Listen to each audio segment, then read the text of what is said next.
A few more reasons to care about Twitter. I believe it was in February that Twitter traffic grew by 33% in 1 month, so it's growing astronomically. But whether it remains the place to be or not, this kind of communication is going to be important in the future. It's the kind of tool that will continue to grow. And a gentleman by the name of Ed Bennett from the University of Maryland, as of the middle of this month, had 132 hospitals with Twitter accounts. He had a list. He's maintaining a hospital social networking list. And it's been very hard for him to keep up with the growth. And Ed, are you with us on the phone? Well, I think so. Can you hear me? We can hear you. Thanks. So Good. Ed is joining us from Baltimore, Maryland. And he sent this morning some charts that are highlighting the growth of Twitter as compared to YouTube and sort of the breakdown of what he's seeing in the social networking space among hospitals. And so, Ed, if you'd want to tell us a little bit about the project that you have and what you've seen with the growth of Twitter as compared to some of these others.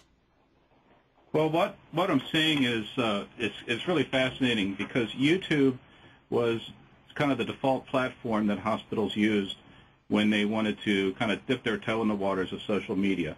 It's a fairly safe thing to do. You're repurposing content that's already on your website, and it's also obviously there's a very large audience there.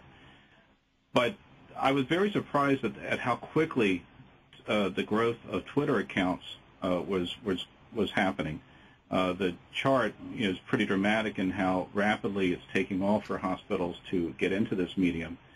And while it's true that it's very simple to set up a Twitter account, and it really literally takes just a few minutes, it does mean that you're committing to doing real social media, real interaction and communication with people if you want to be successful. So every day, literally, new accounts keep popping up that are sent to me to add to my list, and it's just been a fascinating phenomenon to see how quickly it's growing with hospitals.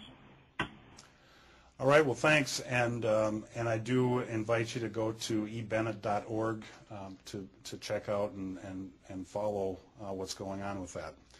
Now I wanted to start with some case studies and some use cases, just to give you some scenarios for how I've seen this work personally, and some projects that we have coming up to test some use cases. The first case study is listening. This is a story of I have a Twitter search set up that when somebody tweets using the phrase Mayo Clinic, I have it show up in my tweet deck. And this is a gentleman from Michigan who said, he tweeted that earlier part saying, having recently been a patient at Mayo Clinic, I agree with you about trying to stay out of hospitals. This was in response to somebody else. So I saw that, and my response back to him was, hope your sentiment, as you see, about staying out of hospitals is about more the illness that got you to Mayo, not the service you got. And his response came back saying, yeah, absolutely, Mayo's a phenomenal place. I've got nothing but positive to say about Mayo. I mentioned that I found out that he was going to be that he's from Grand Rapids, Michigan. I was going to be in Grand Rapids, Michigan later that week. I said, I'm going to a conference there. He said, what conference are you going to? Where is it held? I mentioned that it's the DeVos Center. He said, well, actually, my office is right across the street from DeVos Place. And we ended up meeting, and are you there? I am. All right, great. How are you, Lee? I'm doing really well, And he just added me as a friend on Facebook last night, and so I saw that, and so I sent him a note and asked him if he'd like to join a little bit. You are in the mortgage business, is that correct? That is correct. Okay. And maybe if you'd tell us a little bit about what your experience has been with social networking and Twitter in particular. It's been really interesting and exciting at the same time. I started probably about a year and a half ago with a mortgage blog, straighttalkaboutmortgages.com, and then I just started reading other blogs that are out there and interacting with some of them. And I don't even remember how long I've been on Twitter, but I started, there's a couple guys out in California who told me about it, and I now have a network of realtors and fellow lenders that literally stretches from Atlanta up to Boston, to Seattle, to San Diego. So literally encompasses the entire country of people who I consider friends, people who, if I needed help with something in Boston, I'd call him. I'd call Tony. If I needed help with something in Atlanta, I'd call Tom. And many, many points in between. And it has been it's been interesting to watch it grow, and to meet people like Lee, to have conversations with people that I would not have met otherwise.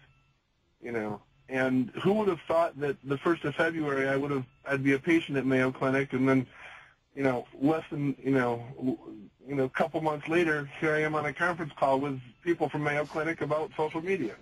Yeah.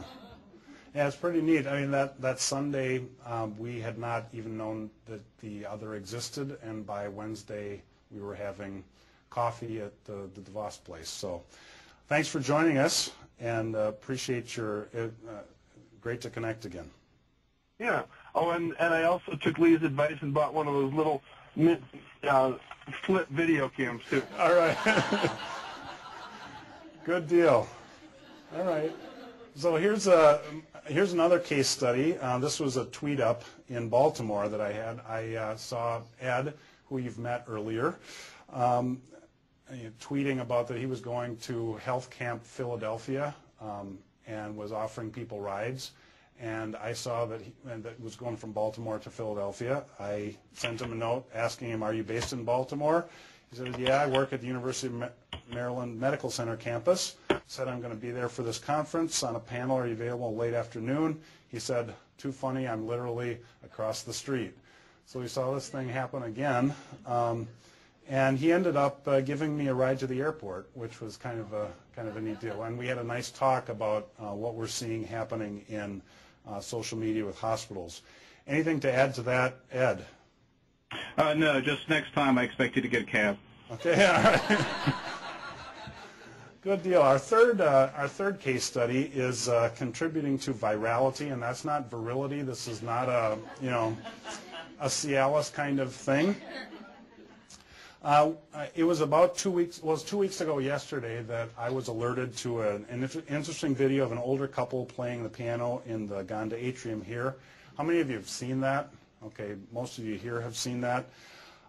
At the time that I saw it, it had 1,005 views in the 6 months that had been up on their YouTube channel. But we embedded it in our Sharing Mayo Clinic blog, posted it to the Mayo Clinic Facebook page, and tweeted about it. So we don't know what the unique factors are that are involved in this, although I know that there were lots of emails going around, because I probably was notified. I probably got 5 or 6 messages, "Hey, have you seen this?" By email.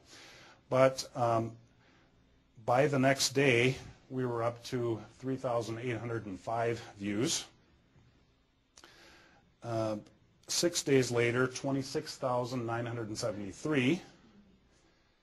And 8 p.m. last night, 64,778. And I believe this is the live look at it, 68,818 views now. So it's gone from about 1,000 views to something like nearly 70,000. But that story continues too. I had my tweet deck out with my Twitter search, and this woman named Ann said her friend Jody Hume made this wonderful video about her trip to Mayo Clinic. I tweeted her back asking about her friend. She said, "Yeah, I'm sure she's great. She knows about the posting on your site." Well, it turns out she didn't. But she lives in Baltimore too, not right across the street from Ed, I don't think. But anyway, we connected. Jody, are you with us? I am. How about that? What a deal.